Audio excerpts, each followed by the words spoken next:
से बड़ा पॉइंट, आप यकीन करो इस पॉइंट पे इनकी मां मर जाएगी,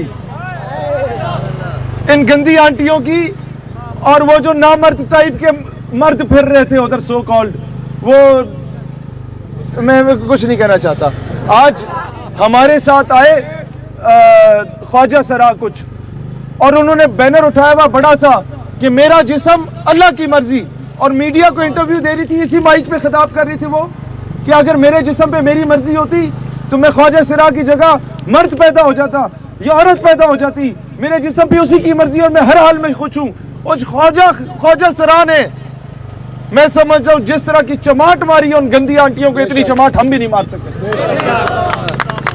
तो दूसरा मुतालबा जो माना गया है, जो ये पर तोल रहे थे, आपने देखा था यहाँ हम जिन्स परस्ती की बातें हुई कि मर्द मर्द के साथ, औरत औरत के साथ, ये सारी चीजें।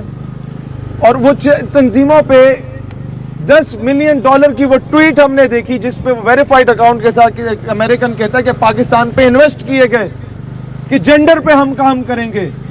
आज अल्हम्दुलिल्लाह उस $10 मिलियन पे भी लात मार दी चुकी है, और वो ये है कि तमाम ऐसी तंजीमात जो किसी भी तरह हम जिन्स परस्ती को फरोग देने में शामिल हैं, उन पे पाबंदी आयद की जा चुकी है।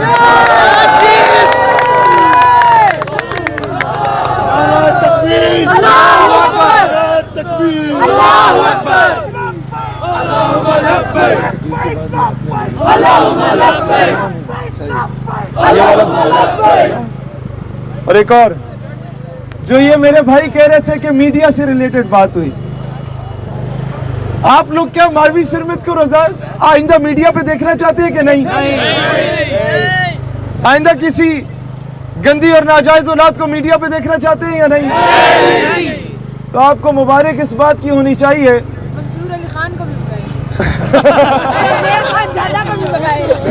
ऐसे तमाम अफराद जो नजरिया पाकिस्तान और रियासती अदारों के खिलाफ जहर उगलते हैं, इन सब पे मीडिया पे पाबंदी आयद कर दी गई है।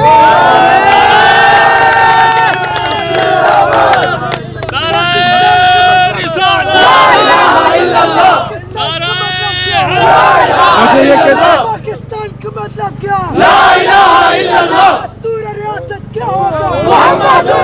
मुझे ये कहते ओ जी वो फ्लैग फ्रांस का नहीं था। मैं कहा और क्या तेरे प्यो का था? नहीं, वो हमारी एनजीओ का था असल में। मैंने कहा ठीक है, तुम्हारी एनजीओ का था, फ्रांस से मुताबिकत रखता था? कहते जी रखता था। मैंने कहा तो क्या तुक बनती है जब इतना इशू बना हुआ है उम्मत मुस्लिमा में फ्रांस के खिलाफ ऐसी चीज को दोबारा शोशा छोड़ने का? नहीं तो एनजीओ का है। मैंने कहा फिर ठीक है, इंडिया का फ्लैग लो, एक नुक्ता और डाल दो और जीएचयू के बाहर जाके लहराओ कि हमारी एनजीओ का फ्लैग है, फिर तो वो तुम्हें बताते हैं एनजीओ कैसे कहते हैं। इस तरीके से तो कल कोई इजराइल के झंडे के साथ जाके एक नुक्ता डाल दे और बोले जी हमारी एनजीओ के पूरे पाकिस्तान में फैला दे, ये चीज नहीं चलेगी भाईजान। और आज हमने ये चीज इस अवाम को नहीं बताई थी, क्योंकि जब हम ये बात पहले सोशल मीडिया पे जिक्र कर लेते हैं तो होता क्या है कि उसका काउंटर नैरेटिव के लिए पहले से ही वो लिबरल जो लॉबीज हैं वो मैदान में आ जाती हैं और उस चीज को करने नहीं देती। तो वो चीज सबसे बड़ी कामयाबी जो पिछले 45 सालों से हमारे बाप, हमारे वालिदैन, हमारे आप में से कई जो जवान हैं उनके तो दादा भी जो मजमून एफएससी में पढ़ते आ रहे थे, उस मिस्टर चिप्स को भी चेंज कर दिया गया है। अगले साल नहीं पढ़ोगे इंशाअल्लाह।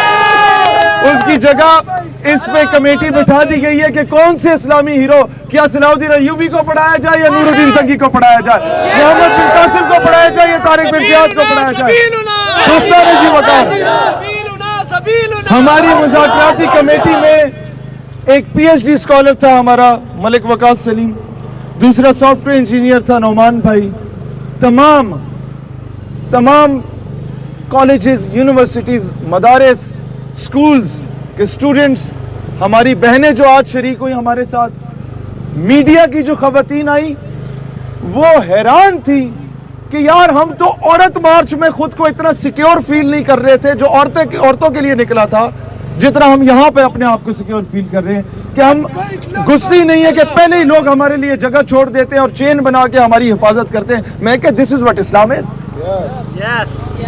हिंदुस्तानी जी वकार, हम मुट्ठी भर लोगों ने, हम जिसे छोटा तबका कहा जाता था, उसने आज वो कुछ मनवा लिया कि जो इनके वहमो गुमान में भी नहीं था। अब होता सिर्फ ये है कि कई चीज़ें हुकूमत मान लेती है, इम्प्लीमेंट नहीं करती, ये भी आपको पता है। अब इंशाअल्लाह ताला इसे फॉलो अप में रखेंगे। और एक चीज़ में मुझे आपकी फेवर चाहिए होगी कि कराची और लाहौर के कोई दोस्त हैं, वो भी इस्लामाबाद के भी, जहाँ जहाँ पे किसी किस्म का मुतनाज़ा चीज़ है, उसके एविडेंसेस उन बंदों के नाम के साथ हमें दिए जाएं, फिल फौर मुकदमे दर्ज होंगे, ये भी वादा किया गया। पाकिस्तान हमेशा जिंदाबाद। पाकिस्तान का मतलब क्या? पाकिस्तान का मतलब क्या? ऐवानों तक आवाज जानी चाहिए। पाकिस्तान का मतलब क्या?